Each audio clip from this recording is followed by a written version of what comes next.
cursed radio predicts doom.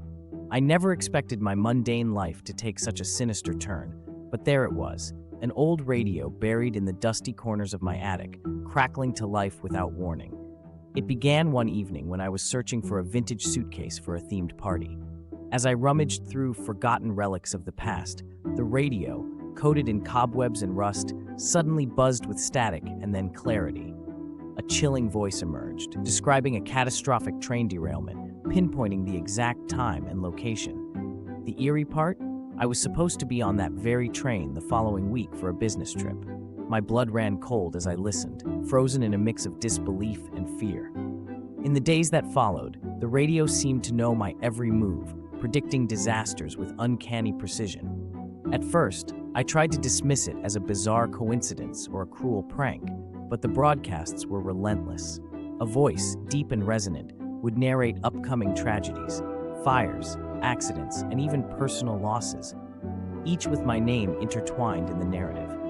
I tried to ignore it, but the more I did, the more vivid and detailed the predictions became. It was as if the radio was taunting me, daring me to change the course of fate. Desperate to break free from this nightmare, I attempted to destroy the radio, but every time I smashed it with a hammer or attempted to sever its cords, it would miraculously reassemble itself, whispering the next impending doom with a sinister crackle.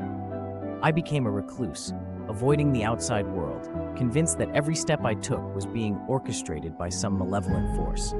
Friends and family noticed my paranoia, but how could I explain that my very existence was being manipulated by an object from the past, broadcasting my future? The climax came one stormy night, the air thick with electricity. I was too exhausted to fight anymore, resigned to my fate when the radio announced the final tragedy, my own demise. The voice described a freak accident, a lightning strike that would hit my home. As the words echoed in my mind, a blinding flash lit up the attic, and I understood the horrifying truth. The radio wasn't just a harbinger of doom, it was a puppeteer, and I was merely a marionette in its twisted play. The last thing I heard was the radio's static-filled laughter as darkness consumed me.